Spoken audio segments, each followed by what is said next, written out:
the climates and fauna of Siberia and Alaska, and the deaths of the mammoths, we finds it to be critically flawed. By the late 1960s the modern theories of continental drift and plate tectonics had become firmly established in geological thought. They had survived close scrutiny and challenges from competing hypotheses and propositions, both within and outside the scientific community. One of the most prominent unorthodox interpretations put forward was Charles Hapgood's Earth crustal displacement, which was never accepted as a truly valid competing scientific hypothesis, and Hapgood was not part of the geological community. Popularized in his 1958 book Earth's Shifting Crust, a key to some basic problems of Earth science, the Earth crustal displacement idea has re-emerged in alternative circles in the last decade. Its most vocal supporters are the librarians Rand and Rose Flamath and the journalist Graham Hancock. Hancock based a large portion of his book Fingerprints of the Gods, 1995, revised 2001, on Hapgood's evidence for catastrophe at the end of the last glacial maximum, 12,000 BP, before present. Earth crustal displacement is based on the premise that Earth's lithosphere, the outer part of the rocky Earth, about the uppermost 80 kilometers or 50 miles, has shifted as a whole at different times in the past over Earth's interior. Hancock, 1995, 11, went so far as to claim no geologist has succeeded in proving it incorrect. Results from pollen analyses have revealed patterns of climate change that are at odds with the inherent predictions of the Earth crustal displacement model. Studies have shown that the polar regions have either contracted or expanded toward the equator, but have never shifted their positions as required by Earth crustal displacement. The CliMap project, 1981, reconstructed climatic zones during the last glacial maximum and the results obtained shows the North and South Poles, and the equator, in the same position as today. Paleontological data, summarized by Thied et al. 1990, reveals that the Arctic Ocean has continuously experienced polar climates, almost permanent ice cover and glacial-marine sedimentation for all of the late Cenozoic since the mid-Pleistocene. Phillips and Gans, 1997, reconfirmed that, regardless of how the climate has varied in the Arctic polar regions, they have been colder than the oceanic areas south of it for at least the past 7 million years.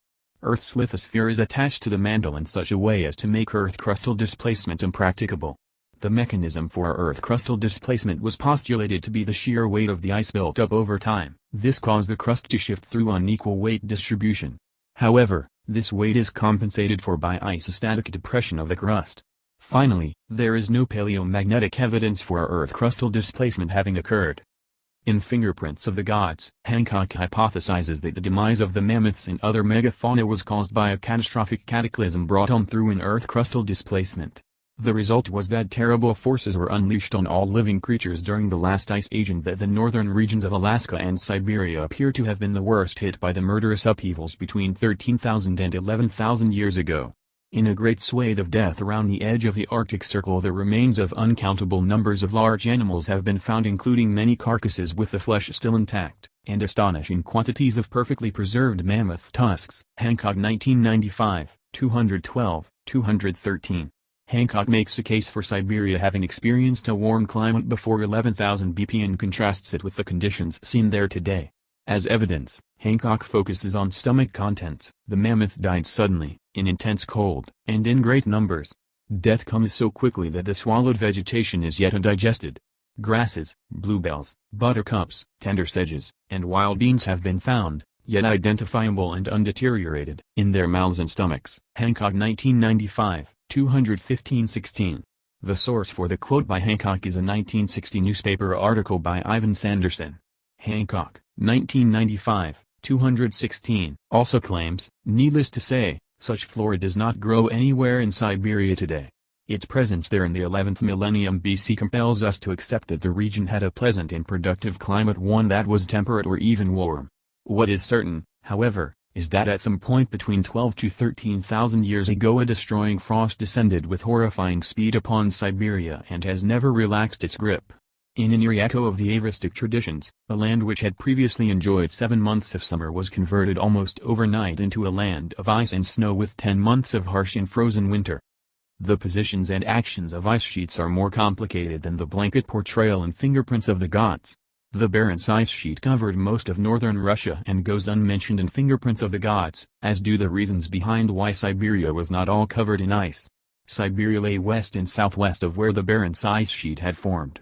There was insufficient snowfall to create enough ice to expand the Barents ice sheet into Siberia. Chinooks blowing down off the ice sheet, moderating the climate of the area in front of them, was the cause of the insufficient snowfall. North America was also subjected to its own Chinook winds. As has been documented with the Sierra Nevadas and other mountain ranges, the air descending 2 to 3 kilometers from the top of an ice sheet would be heated up to an average of 47 degrees centigrade.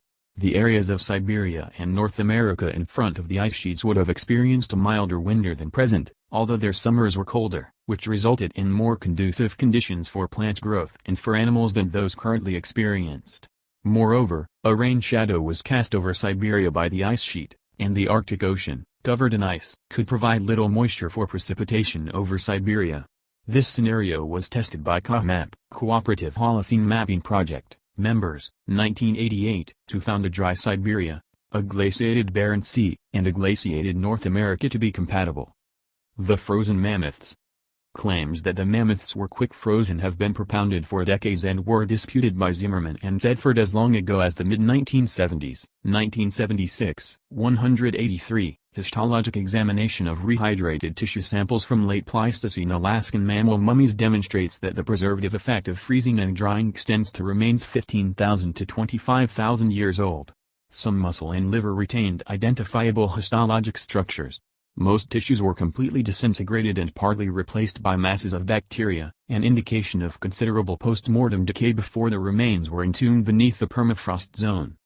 These points were taken up and elaborated upon further by Curtin, 1986, 51-2. Various legends exist about frozen mammoths. It has been said, for instance, that the scientists who excavated the Bursovka mammoth, discovered in the year 1900, enjoyed a banquet on mammoth steak. What really appears to have happened, as I was told by Professor Anatol Hines, is that one of them made a heroic attempt to take a bite out of the 40,000-year-old meat but was unable to keep it down, in spite of a generous use of spices. The facts are not hard to find.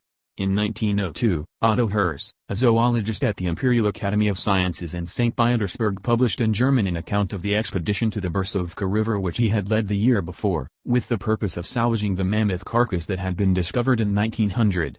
The point here is this: Herz definitely states that it was only the superficial part of the cadaver that had been preserved.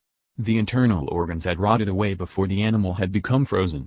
Blue Babe, a mammoth that perished 36,000 BP, was discovered with its chest cavity torn open by predators, which allowed its body to be quick frozen.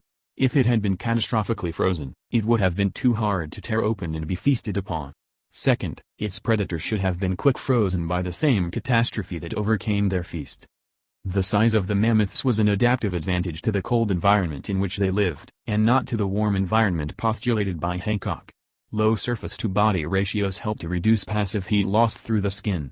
They had small ears and trunks by comparison with their African elephant cousins, who use their large ears and trunks to dissipate the heat. The mammoth's body was cold-adapted in other ways. They had a 10 cm thick undercoat, 50 cm long body hairs and a 10 cm layer of white insulative fat under the skin. The woolly rhinoceros, Coelodonta antiquitatis, also had a shaggy coat and a layer of extra fat underneath its skin.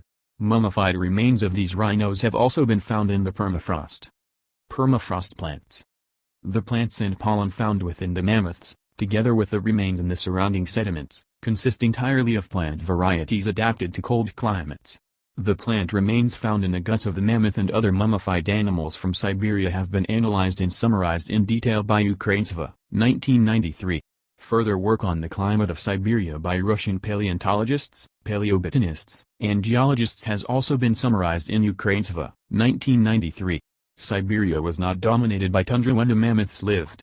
As Ukraintseva, 240, points out, integrated investigations through light on environments of the concrete specimens of fossil animals discussed here and the mammoth fauna as a whole. Most of the mammals died in warm periods during the last 53,000 to 10,000 years when the vast territory of Siberia was covered by various forests, paludal communities and bogs, whereas communities of azonal character, meadows, steppe meadows, and others, which served as pastures to the mammals sharply reduced in area. Ukraintseva also says, cold, glacial epochs were dominated by open, treeless landscapes such as Arctic meadows, various tundras, periglacial steppes. Remains of fossil trees, dated by C14 analysis, suggest that woody plants did not disappear completely during short cold phases of the last Pleistocene and Holocene. They remained as small forests and separate trees in the river valleys and serves as peculiar advanced posts for forest advance northwards at warm periods. The Arctic meadows, tundras, and steppes contained the herbaceous plants, leaves, and sprigs of shrubs and low shrubs needed for the mammoth to feed on and survive in glacial Siberia. The mammoths also had complex molars that were ideally suited for its macrograzing habitats. These data were available to Hancock when both editions of Fingerprints of the Gods were published. The problem is that the winters had to have been cold enough to freeze and mummify the remains, and the summers warm enough to melt the permafrost and produce mudflows to bury the carcasses. If the summers were too cold, then mudflows wouldn't have occurred and the carcasses be buried and preserved. If the winters were too warm, the carcasses would have been decayed or been devoured fully by predators before being preserved. The remains of Pleistocene mammals in Alaska and Siberia have been discovered in permafrost, which resulted in the body tissue being preserved through desiccation-induced mummification. The end of the last glacial maximum was a continuation of cyclical events occurring over hundreds of millions of years, which has its origins in slow cyclical changes in the tilt of Earth and Earth's eccentric orbit around the Sun. Although the latter is mentioned in Chapter 28 of Fingerprints of the Gods, entitled Machinery of Heaven, its implications are not discussed. These two Milankovitch factors combine to vary the amount of solar radiation different areas of Earth receive at different times in accordance with orbital forcing. Current cycles last 100,000 years and are affected also by ocean currents and the rise and fall of mountain ranges. In-depth analyses have been undertaken and presented by John and Catherine Embree, 1979, as well as Wally Broecker and George Denton, 1990. The climate changes that affected the habitats of the mammoths, and other mammals, at the end of the last glacial maximum have been eloquently and concisely expressed by Vershkagin and Baryshnikov, 1984, 506-7, winters with little snowfall and the development of a luxuriant grass cover on hard, dry ground with abundant summer insolation allowed horses, bison, and saiga to occupy huge expanses of northern Eurasia.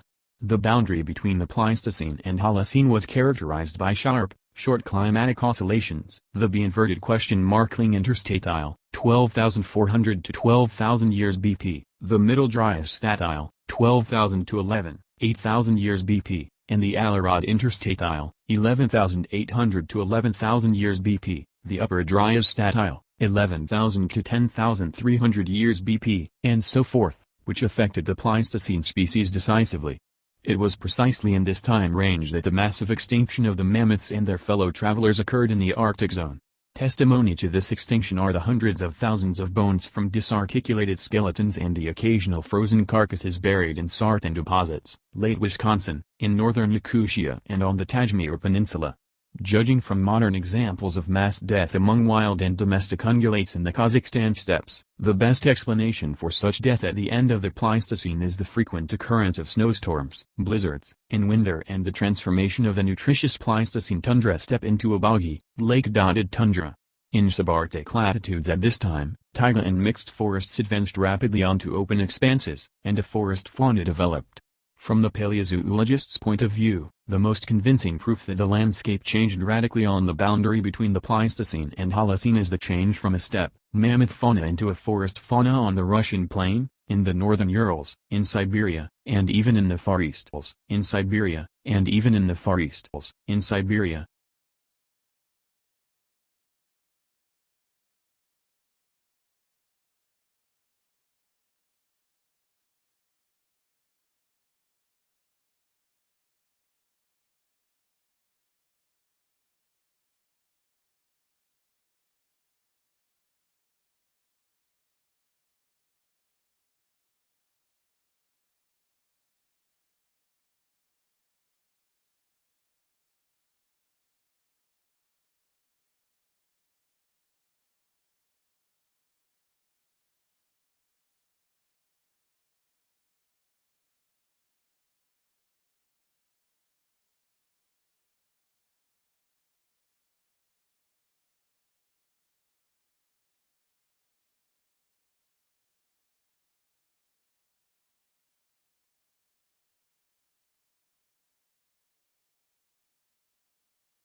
pole shift Earth crustal displacement, the climates and fauna of Siberia and Alaska, and the deaths of the mammoths, we finds it to be critically flawed. By the late 1960s the modern theories of continental drift and plate tectonics had become firmly established in geological thought. They had survived close scrutiny and challenges from competing hypotheses and propositions, both within and outside the scientific community. One of the most prominent unorthodox interpretations put forward was Charles Hapgood's Earth crustal displacement, which was never accepted as a truly valid competing scientific hypothesis, and Hapgood was not part of the geological community. Popularized in his 1958 book Earth's Shifting Crust, a key to some basic problems of Earth science, the Earth crustal displacement idea has re-emerged in alternative circles in the last decade. Its most vocal supporters are the librarians Rand and Rose Flamath and the journalist Graham Hancock. Hancock based a large portion of his book Fingerprints of the Gods, 1995, revised 2001, on Hapgood's evidence for catastrophe at the end of the last glacial maximum, 12,000 BP, before present. Earth crustal displacement is based on the premise that Earth's lithosphere, the outer part of the rocky Earth, about the uppermost 80 kilometers or 50 miles, has shifted as a whole at different times in the past over Earth's interior.